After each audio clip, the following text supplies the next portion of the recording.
Bom, Paulo, a questão da segurança é um tema de interesse e discussão recente, impulsionado inclusive pelos debates eleitorais. Qual a sua opinião sobre o processo de militarização do espaço urbano no Brasil?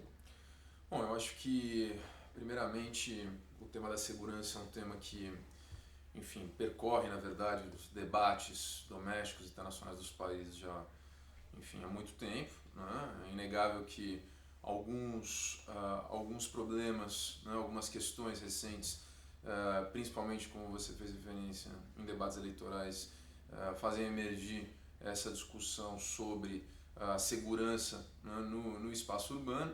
E existe um debate, acho que relevante, né, ao mesmo tempo também práticas que são muito problemáticas em relação ao que é chamado de militarização do espaço urbano no Brasil. Né?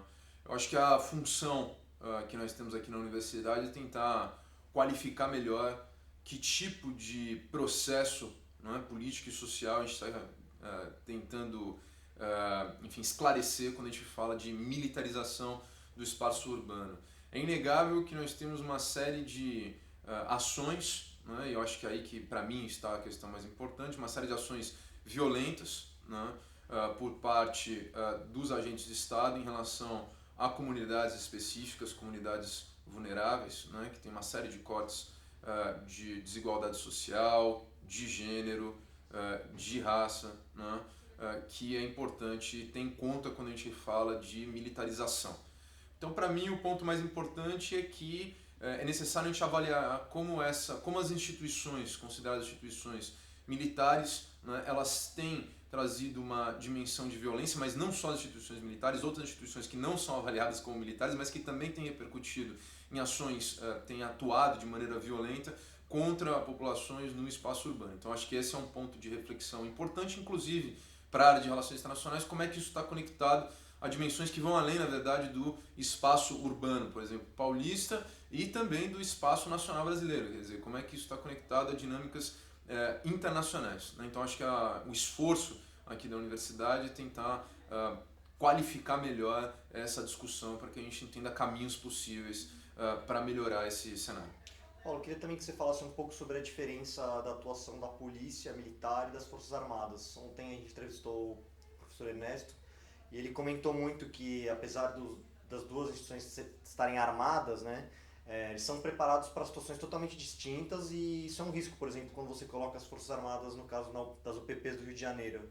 Queria que você fizesse essa distinção um pouco, como que você vê as diferenças e semelhanças dessas duas instituições atuando no espaço urbano também. Eu acho que tem uma distinção importante, na qual eu não sou especialista, mas eu acho que tem uma distinção importante em relação, vamos dizer, a uma certa cultura institucional, a uma organização institucional que é muito distinta desses dois órgãos de segurança, né? A polícia e os militares.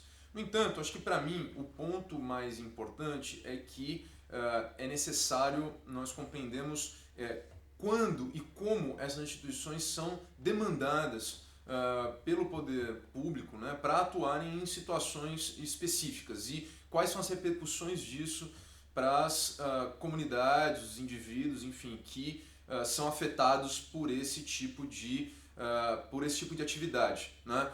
Então, uma discussão importante que existe hoje em dia é a atuação do Exército em zonas de fronteira. Inclusive, estava discutindo hoje na mesa em que eu estava responsável, né, do 5RI, a atuação dos militares em zona de fronteira com poder de polícia, né, e, ao mesmo tempo, a atuação da polícia militar. Quer dizer, eu acho que nos espaços urbanos e como você fez referência nas UPPs, etc.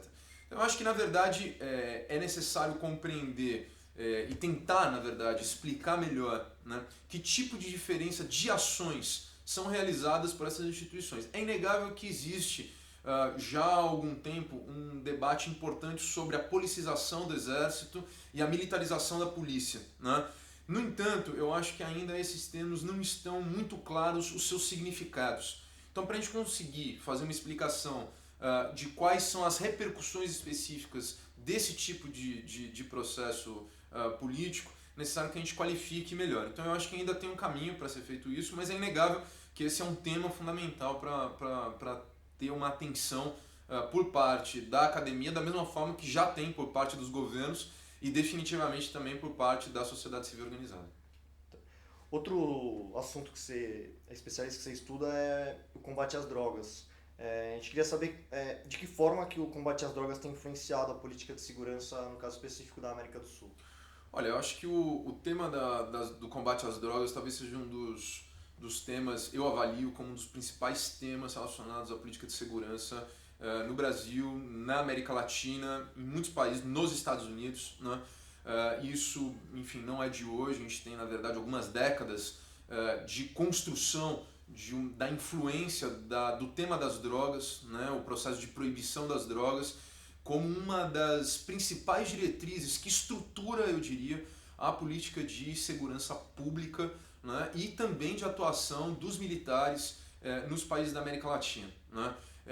Então, a minha avaliação é que, para, enfim, não me alongar tanto, na verdade, porque toda uma reflexão muito interessante a respeito desse assunto, eu acho que o ponto que eu queria destacar aqui é que são as dúvidas em relação aos próximos rumos que nós vamos enfrentar da política de segurança pública relacionada às drogas, num momento em que o tema das drogas ele é um tema de debate não só mais pela esfera da segurança pública, né? Ainda que ele ainda domine a agenda das discussões, né? Repercutindo em problemas absurdos em relação ao encarceramento em massa, às violações de direitos humanos que acontecem regularmente no nosso país, né? Nos países da América Latina, em processos que são domésticos e que também são internacionais. Para mim, o ponto fundamental é o que vai ser desse tipo de orientação que estrutura toda uma instituições, na verdade, de aplicação da lei no Brasil e em vários países, quando o tema das drogas ele passa a ser avaliado não só como um tema de segurança pública, mas também como um tema de saúde pública e um tema de direitos humanos, né, de individualidade, né, de direito à privacidade, como é o caso dos debates no STF que tem acontecido agora recentemente sobre o tema das drogas, particularmente sobre o tema da maconha. Então eu acho que a gente vai viver nos próximos anos um momento de redefinição sobre essa discussão, dado que as drogas, né, as consideradas ilícitas, né, elas têm passado por um momento de reavaliação. Ano que vem, 2016, vai haver uma reunião especial, né, da Assembleia Geral da ONU, a UNGAS, só sobre o tema das drogas, e existe uma expectativa que, não de grande transformação, mas pelo menos de uma reflexão mais apurada e pautada nos problemas que esse aporte da segurança e vamos dizer, da criminalização das drogas, os problemas que tem repercutido, né, nas últimas décadas e, enfim, apontando possibilidades alternativas, talvez a moldes, né, vamos dizer, mais flexíveis, dentre os quais eu acho que os exemplos dos estados norte-americanos e também do nosso vizinho Uruguai são exemplos que a gente certamente vai ter que refletir sobre como lidar com isso, enfim, num caminho que não seja esse caminho que a gente seguiu durante tantos anos e que foi tão pernicioso para as nossas sociedades. Tá bom, Paulo, muito obrigado. Nada.